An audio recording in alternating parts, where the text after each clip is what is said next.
Hello everyone, welcome back to my channel. It's Priyanka. This is our second video on the chemical kinetics. So it's part 2.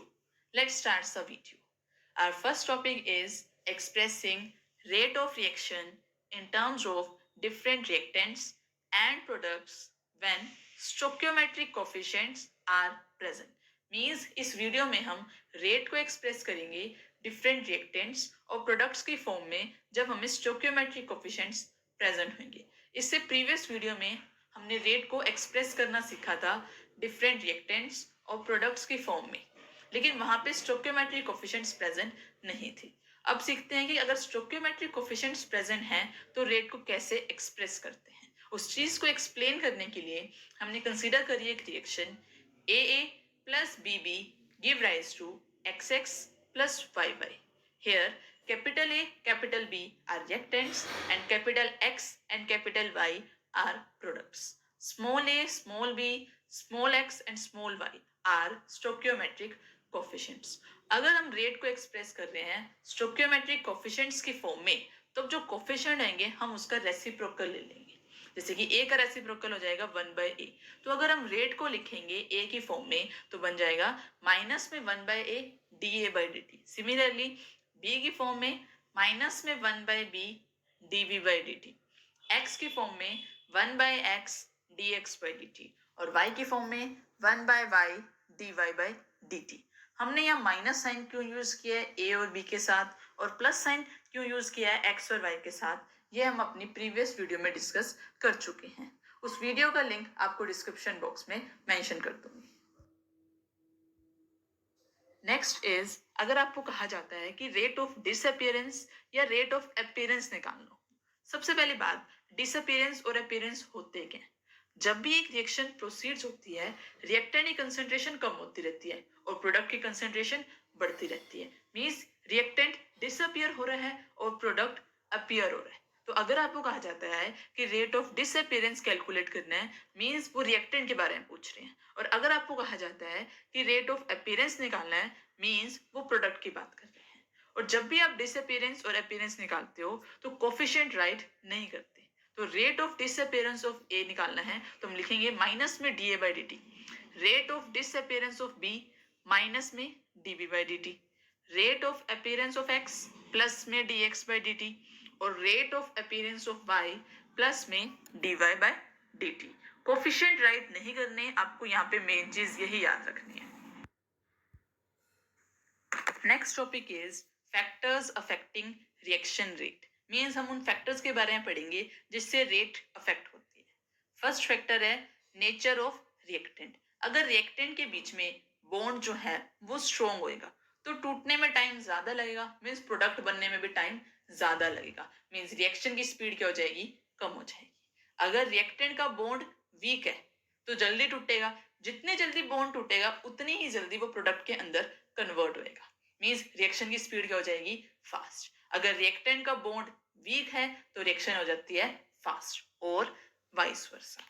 Second factor है concentration of reactant. इस चीज को समझने के लिए आप example लीजिए कि आपको वीट ट्रांसफर करनी है एक प्लेस से दूसरे प्लेस पे अपने हैंड्स को यूज करके. स्टार्टिंग में आप बहुत जल्दी ट्रांसफर कर दोगे एक प्लेस से दूसरे प्लेस पे, लेकिन लास्ट में जाते जाते जब बिल्कुल थोड़े से दाने बचते हैं तो उठाने में आपको टाइम ज्यादा लगेगा, तो ट्रांसफर करने में भी टाइम क्या लगेगा, ज्यादा लगेगा. मीन्स आपकी स्पीड क्या हो जाएगी, अब कम हो जाएगी. स्टार्टिंग में आपकी स्पीड ज्यादा थी, अब कम हो गई है. क्योंकि स्टार्टिंग में वीट ज्यादा थी, अब क्या हो गया, कम हो गया. मीन्स रेट डायरेक्टली प्रोपोर्शनल होता है कंसंट्रेशन ऑफ रिएक्टेंट की. नेक्स्ट फैक्टर है टेम्परेचर.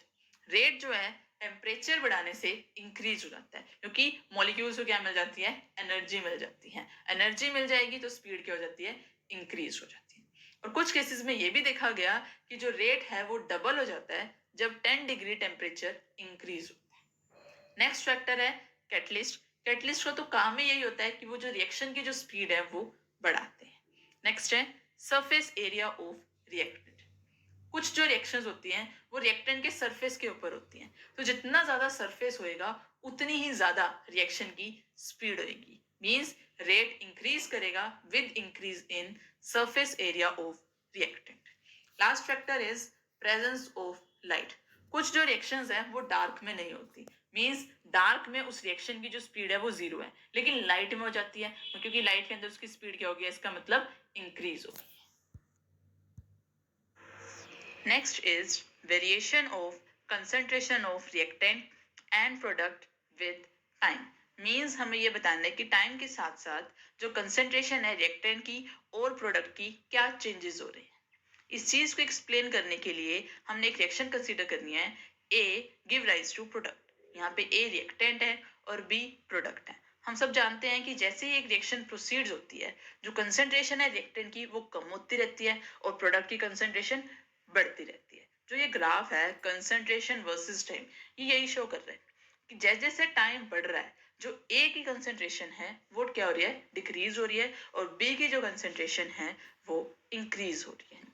और अगर एक चीज और नोटिस किया आपने कि टाइम जीरो पे जो कंसंट्रेशन है रिएक्टेंट की वो मैक्सिमम है, और जो कंसंट्रेशन जो है प्रोडक्ट की वो जीरो है। ऐसा क्यों? क्योंकि time zero means reaction start नहीं हुई। अगर रिएक्शन स्टार्ट नहीं हुई इस मीन्स प्रोडक्ट नहीं बन रहा, प्रोडक्ट नहीं बन रहा तो कंसंट्रेशन प्रोडक्ट की क्या हो जाएगी, जीरो। अगर रिएक्शन स्टार्ट नहीं हुई इसका मतलब जो कंसंट्रेशन है रिएक्टेंट की वो क्या है, मैक्सिमम है, क्योंकि स्टार्ट नहीं हुई तो जितनी है उतनी रहेगी, और स्टार्टिंग में जो कंसंट्रेशन होती है रिएक्टेंट की वो मैक्सिमम होती है। तो time zero means reaction start नहीं हुई तो जो कंसंट्रेशन है रिएक्टेंट की वो मैक्सिमम होगी, और जो कंसंट्रेशन है प्रोडक्ट की वो जीरो होगी।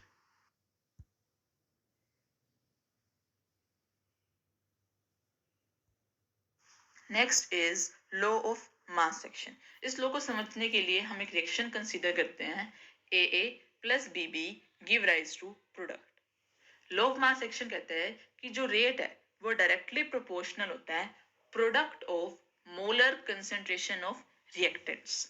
प्रोडक्ट लेना हमने मोलर कंसेंट्रेशन ऑफ रिएक्टेंट्स, और जो कोफिशिएंट्स होते हैं वो उनकी पावर में चले जाते हैं। मींस रेट डायरेक्टली प्रोपोर्शनल रहेगा ए की पावर ए इंटू बी की पावर बी। प्रोपोर्शनैलिटी के साइन को हटा के हम यूज करते हैं प्रोपोर्शनैलिटी कांस्टेंट के, जिसको हम बोलते हैं रेट कांस्टेंट या स्पेसिफिक रिएक्शन रेट। तो रेट हो जाता है के ए की पावर ए इंटू बी की power B.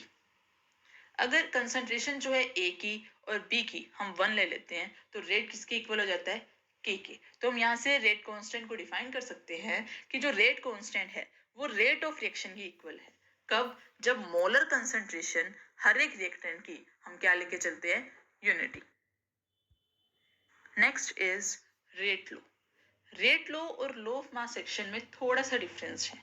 Low of mass section कहता था कि जो रेट है वो डायरेक्टली प्रोपोर्शनल होएगा product of molar concentration of reactants, और उनकी जो पावर होएगी वो सेम होएगी जो स्टोइकियोमेट्रिक कोफिशिएंट होएगा इक्वेशन का।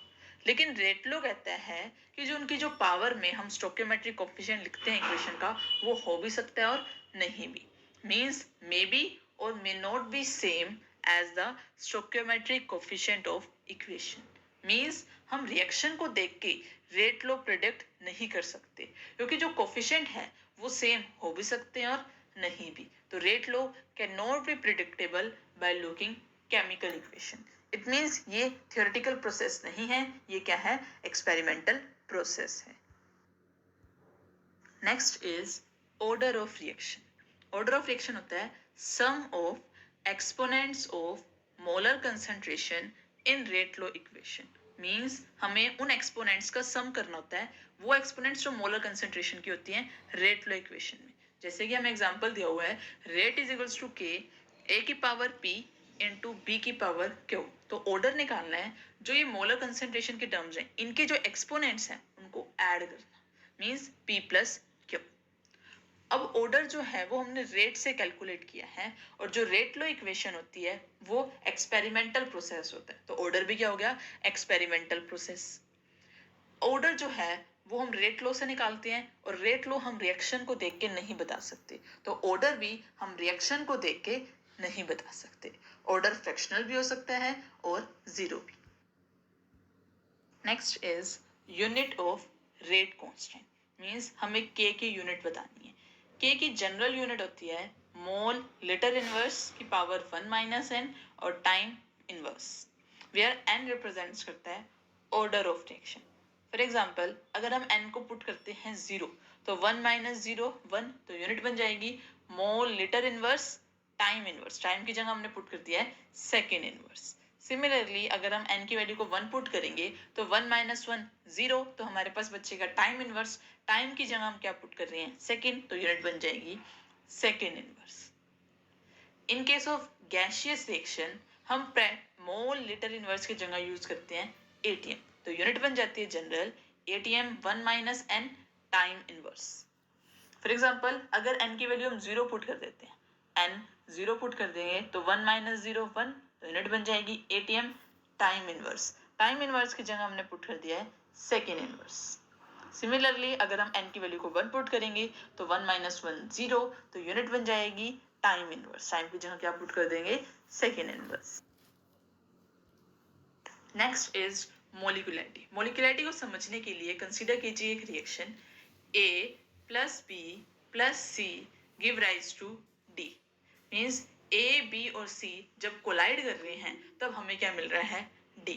लेकिन एक कंडीशन होती है कि A, B और C तीनों कोलाइड करने चाहिए साइमल्टेनियसली, इकट्ठे कोलाइड करने चाहिए, तब भी हमें क्या मिलेगा D मिलेगा। यही मोलिकुलैरिटी होती है। मोलिकुलैरिटी होती है the number of atoms, ions or molecules that collide with one another simultaneously so as to result into chemical reaction। ये कितने एटम, आयन या मॉलिक्यूल कोलाइड कर रहे हैं इकट्ठे ताकि एक रिएक्शन होए। मींस ए, बी और सी जब तीनों इकट्ठे टकराएंगे तब जाके क्या होगी एक रिएक्शन होगी। और जब भी मॉलिक्यूल्स कोलाइड करेंगे ऐसा तो पॉसिबल नहीं है कि आधा ही मॉलिक्यूल टकराए, ये टकराए ना तो रिएक्शन होएगी नहीं। तो इसका मतलब मॉलिकुलैरिटी हमेशा ही होल नंबर होएगी, ये ना तो जीरो हो सकती है और ना ही फ्रैक्शनल। मॉलिकुलैरिटी हम रिएक्शन को देख के बता सकते हैं। कैसे? सिंपली जो स्टोइकियोमेट्रिक कोफिशिएंट्स होते हैं उनको ऐड कर दोगे तो हमें क्या मिल जाती है मॉलिकुलैरिटी। मींस मॉलिकुलैरिटी को हम कैलकुलेट कर सकते हैं by simply adding the molecules, और we can say next is higher order की जो रिएक्शंस हैं वो रेयर है। Higher order means more number of molecules. जितने ज्यादा मॉलिक्यूल्स होंगे उतने ही कम चांसेस हैं कि वो सारे के सारे जो मॉलिक्यूल्स हैं वो इकट्ठे कोलाइड करें। इसीलिए हायर ऑर्डर की जो रिएक्शंस होती हैं वो रेयर होती हैं। Next is elementary reaction. Elementary reactions वो रिएक्शंस होती हैं जो वन स्टेप में हो जाए। नेक्स्ट कॉम्प्लेक्स रिएक्शंस, ऐसी रिएक्शंस जो टेक्स प्लेस करती हैं एक से ज्यादा स्टेप में। Means complex reactions are those reactions which takes place in more than one step. And the most important thing is slowest step is rate determining step, कि अगर हमने किसी भी रिएक्शन का रेट निकालना है तो हम उसके स्लोएस्ट स्टेप से रेट बता सकते हैं, क्योंकि जो फास्ट स्टेप होता है वो तो कुछ सेकंड्स के अंदर ही हो जाता है तो हमें पता ही नहीं चलता। तो हम रेट जो है वो डिटरमाइन कर सकते हैं हमेशा ही स्लोएस्ट स्टेप से। Now questions. First question is for an elementary reaction 2a plus b give rise to 3c। हम एक रिएक्शन दी हुई है 2a plus b give rise to 3c।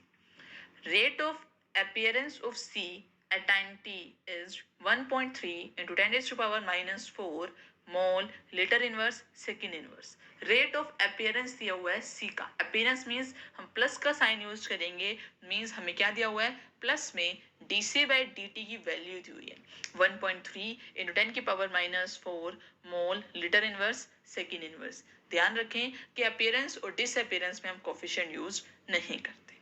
Calculate, first part है rate of reaction and second है rate of disappearance of A. First part, सबसे पहले हम rate को तीनों की फॉर्म्स में लिख लेंगे। Rate is equals to minus में half T A by D T is equals to minus में D B by D T is equals to plus में 1/3 D C by D T. अब हम उन दो टर्म्स को कंसीडर करेंगे, एक जो हमें निकालनी है और एक जिसकी हेल्प से निकालनी है। हम रेट निकालेंगे किसकी हेल्प से? सी टर्म की हेल्प से। तो हम लिख रहे हैं rate is equals to 1/3 D C by D T.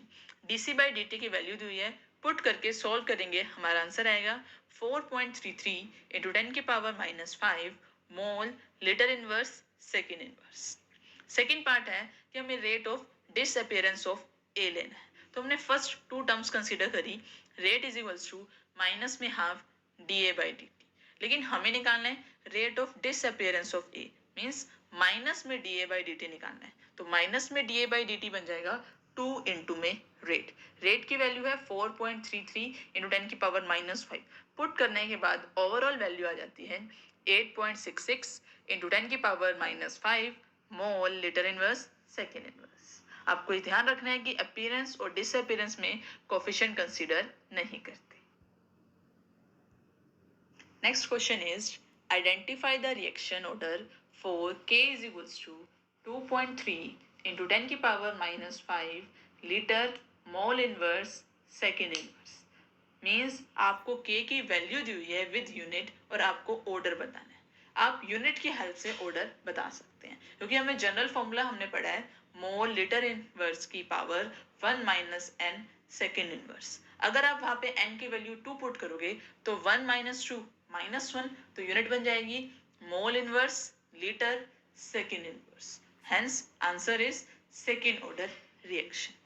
Next question is what is the order of reaction whose rate constant has the same units as the rate of reaction। आपको order बताना है उस reaction का जब rate constant और rate of reaction की units क्या होती हैं, सेम होती है। रेट ऑफ रिएक्शन की यूनिट होती है mole litre inverse second inverse, और रेट कांस्टेंट की unit mole litre inverse second inverse तब होती है जब n की वैल्यू क्या होगी, 0 होगी। इट इम्प्लाइज ये जो रिएक्शन होगी वो जीरो ऑर्डर रिएक्शन है। जीरो ऑर्डर रिएक्शन के लिए रेट कांस्टेंट और रेट ऑफ रिएक्शन की यूनिट्स क्या होती है, सेम होती है। नेक्स्ट क्वेश्चन इज ट्रू और false. For simple reaction rate law equation can be written from the balanced equation. वो क्वेश्चन में कह रहे हैं कि हम रेट लो बैलेंस्ड इक्वेशन से राइट कर सकते हैं। ये जो स्टेटमेंट है वो बिल्कुल फॉल्स है, बिकॉज हमने अभी पढ़ा है कि जो रेट लो है वो एक्सपेरिमेंटल प्रोसेस है और वो हम रिएक्शन को देख के नहीं बता सकते। Next question is unit of rate constant depends upon, first option है मॉलिक्यूलैरिटी ऑफ रिएक्शन, सेकंड ऑप्शन है activation energy of reaction, third order of reaction and fourth is temperature of reaction. हमने पढ़ा है कि जो यूनिट है रेट कांस्टेंट का उसका जनरल फॉर्मूला होता है मोल लीटर इनवर्स की power 1 minus n second inverse, जहाँ पे n होता है ऑर्डर ऑफ रिएक्शन। मीन्स जो यूनिट है रेट कांस्टेंट की वो डिपेंड करती है n के ऊपर, that is order of reaction. Hence answer is C।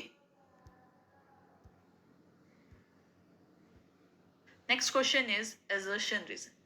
The reaction H2 plus Br2 give rise to 2HBr has molecularity 2। assertion बिल्कुल करेक्ट है, बिकॉज मोलिकुलरिटी हम निकालते हैं रिएक्टेंट के स्टोक्योमेट्रिक कोफिशिएंट्स को ऐड करके। H2 का स्टोक्योमेट्रिक कोफिशिएंट 1 है, Br2 का स्टोक्योमेट्रिक कोफिशिएंट 1 है, तो 1 + 1 2, तो मोलिकुलरिटी 2 है। assertion करेक्ट है। Reason order of given reaction is 2। Reason false है, बिकॉज जो ऑर्डर है इस रिएक्शन का एक फ्रैक्शनल ऑर्डर रिएक्शन है, तो ऑर्डर 2 नहीं है, तो assertion correct but reason is incorrect. Next question is assertion reason. Assertion in the reaction N2 plus 3H2 give rise to 2NH3. Rate of reaction in terms of N2 and NH3 are different. Assertion बिल्कुल false है, because rate of reaction N2 की form में भी और NH3 की form में भी same आते हैं। Reason the rate of reaction is equal to rate of disappearance or formation divided by stoichiometric coefficient।